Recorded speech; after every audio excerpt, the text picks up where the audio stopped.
अस्सलाम वालेकुम, मैं हूं ज़ीशान अहमद सिद्दीकी। आप देख रहे हैं सबसे पहले पाकिस्तान। आज मैं बात करूंगा कि हम पर कुदरती आफात क्यों नाजिल होती हैं। कभी ज़लज़ले, कभी सैलाब, कभी बारिशें, कभी आग लगना, कभी दीगर आफात। क्या हमने कभी अपने अमाल का एहतसाब किया है? इस वक्त जो है बारिश और सैलाबी सूरत हाल सबके सामने है। इस वक्त बहुत सारी लूट मार आपकी नज़रों से गुजरी। कहीं राशन लूटा जा रहा है, कहीं फंड्स के नाम पे पैसे खाए जा रहे हैं, दीगर बहुत सारी चीज़ें हैं। वो सब करप्शन या वो सब चीज़ें तो एक तरफ, लेकिन इससे बढ़कर एक दिल दहला देने वाली बात कि इस मुसीबत के वक्त में और इन हालात में जो लोग मदद के नाम पे मज़लूम लोगों के साथ कर रहे हैं, वो नाकाबिले बर्दाश्त है। मैं आपको बात कर रहा हूँ एक सांगड़ की। सांगड़ में जो एक वाक़या पेश आया दिल दहला देने वाला, इस पे मेरे पास कोई अल्फाज नहीं है कि मैं क्या अल्फाज इस्तेमाल करूं। क्या हम लोग इतने बेहिस हो गए हैं? क्या हम लोग वहशी जानवर बन गए हैं? क्या हम में तमीज़ ख़त्म हो गई है अच्छे बुरे की? क्या हम में समझ-बूझ ख़त्म हो गई है? मैं बात कर रहा हूँ एक मासूम बच्ची की, उसके साथ क्या हुआ? पहले आप ये वीडियो देखिए, फिर मैं इस पे बात करता हूँ। मिकी शहदादपुर से जिला सांगड़ से ये बच्ची है। इसके साथ जो है बहुत ज़्यादा नाइंसाफ़ी हुई है और ये अपने बयान जो है वो देना चाहती है। क्या हुआ था बच्ची आपके साथ? साहब मैं सब्जी लेने गई थी, मेरे को रक्शे वाला बोला था कि चल इधर राशन भी रहा मैं तुझे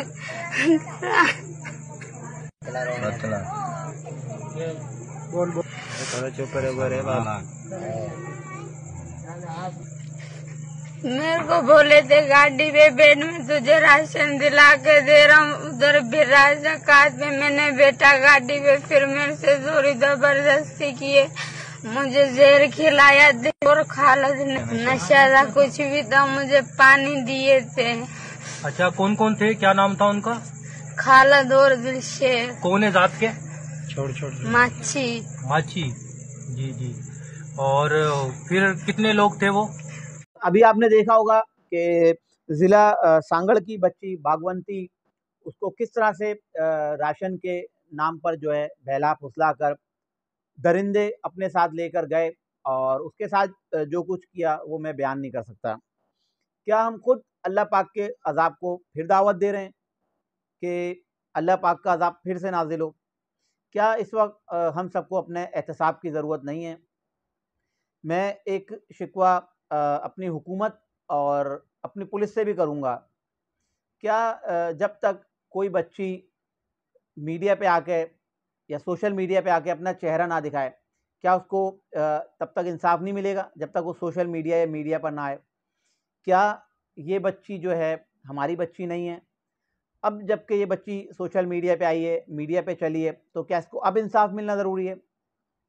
क्या इंसाफ और कानून सिर्फ अमीरों के लिए है, गरीबों के लिए कोई कानून नहीं है? तो ये इंतहाई अफसोसनाक अमल है।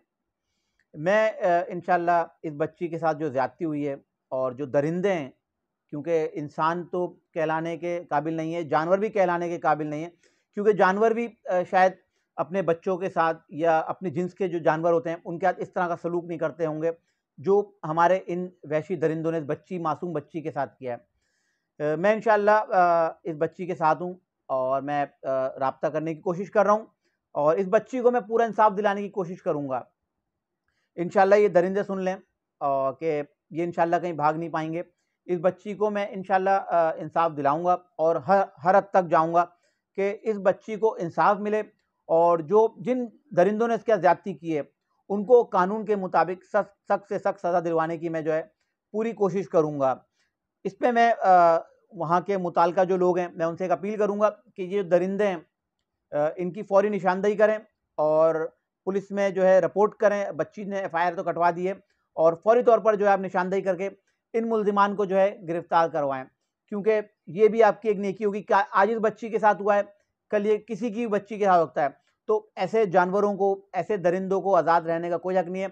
ऐसे लोगों को गिरफ्तार करके कानून के मुताबिक सख्त से सख्त सज़ा दिलवाई जाएगी।